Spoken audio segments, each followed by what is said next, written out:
لا بعد جيسون واحد دولة سوماليا حسن الشيخ واد قيل عرور قاضي ويان بانين بعد جيسون قيل عرور قاضي ما ديرانايو meel dheer ma tagayo duleedka laga soo helaa meel ma tagayo.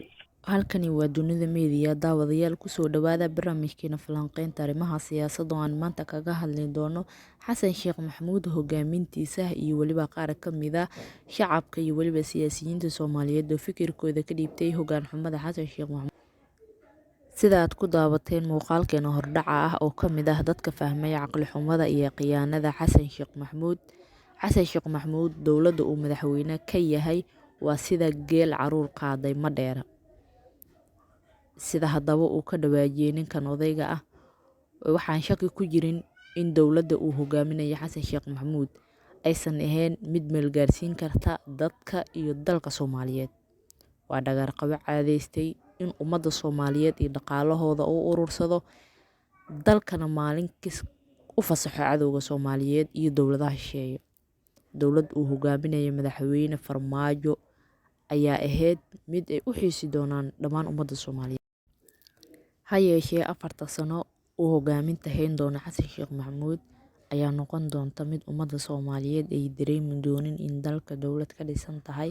sidoo kalena waxaa laga yaabaa in mooshin laga keeni doono xasan sheekh maxamuud maadaama uusan ahayn hogaamiye wanaagsan isla markaana horey dalka iyo dadka iyo diintaba gaf uga soo xasan sheekh maxamuud haddii aan lagu taageerin qabyaalad haddii aan lagu taageerinin lacag wada ognahay dhammaan ummadda Soomaaliyeed gafka uu ka soo galay dalkan dhibaatooyinka uu soo geystay wadankan waa wada ognahay. xasan sheekh maxamuud waa nin dhuntiisa u shaqaysta waa nin qabiilkiisa u shaqaysta waa nin danihiisa gaarka u shaqaysta oo dowladaha shisheeye u fasaxa dalka. oo wada ognahay xilligii uu madaxweynaha ahaa wixii dalkan ka dhacay xasuuqii ka dhacay dhibaatooyinkii ummadda dul taagni waa wada ognahay. wax yaraana dhiman waxaa dul qaadinayna 5 sano balan waa ina 10 sano hadda ka dambaysa dul qaadatiin oosin wala xataa oohintiina bil iyadoo isbuuciyo la gaarin oohintiina jaas soo baxday anagana 5 sano shib aan ahayn lisma gaarin ama sidaad hadda codka ku soo maqasheen waa wiil uu markaasi adeer u yahay xasan sheekh maxamuud isagoo markaasi qaar ka mid ah taageerayaasha Farmaajo iyo ummadda Soomaaliyeed ku leh waxaan soo adkeysanaynay inagaba muddo 5 sano taasoo ula jeedo xilligii uu hayay xilka Maxamed Cabdullaahi Maxamed Farmaajo madaxweynihii hore ee dalka. idinkoo 2 bilood aan la gaarin baad ooyeysaan. sidoo kale wuxuu leeyahay wali wax maadan arkin waxba idin dhiman waad ooyi doontaa. sidaad hadalkiisa ka dheehan kartaan wuxuu ku goondinayaa in ummadda Soomaaliyeed ay gumaysan doonaan ummadda Soomaaliyeed seerbaan oo la dhaqmi doonaan ummadda Soomaaliyeed ee xaqa iyo mas'uuliyadda ee dalka ka hayaan markaasi ku takafari doonaan. taasina waxaan dhihi karnaa inuu ereygaas dhaho waxaa keeni kara inuu ka warqabo hogaaminta markaasi uu la soo bixi doono adeerkiisa xasan sheekh maxamuud. waxaan caddeyn u baahnayn ama aan isweydiin mudnayn in xasan sheekh maxamuud madaxweynaha haatan haya talada dalka ku cadeynaysa in markaasi siyaasadiisu ay xun tahay. waa ninkii Mukhtaar Roowow oo aan wada ognahay oo ah ninkii xasuuqay ardaydii Soomaaliyeed iyo macallimiintooda ninkii ka qayb galay 4 xubnood oo ugu sareysay markaasi Afrika ama Soomaaliya ka ahaa argagixisadii ugu weyneed oo maanta intuu yiri aniga fikirkaasi waan ka tanaasulay u magacaabay xilka xasan sheekh maxamuud.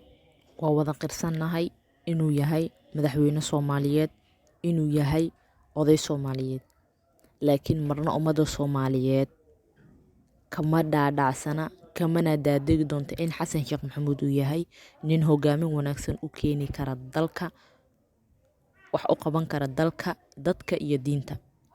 sidaan wada ognahay dalka madaxweyne hore uu uga soo noqday wuxuu ka soo qabtay ma jirto ciduu wax u qabtay ma jirto. maanta heer shacabki waxay taagan yihiin iyadoo madaxweyne wadanka loo doortay ee u shalaaya madaxweynaha xilka ka dib. dhanka kale madaxweynihii hore ee dalka madaxweyne maxamed cabdulaahi maxamed farmaajo ayaa lagu ammaanay waxqabadkiisa muddada iyo xilka soo hayay, taasi oo caddaynaysa inuu xasan sheekh maxamuud yahay mid aan wax u qaban karin dalkani. Hore waxaa loo yiri nin maqan haddii la tago waa nin jooga ceeb.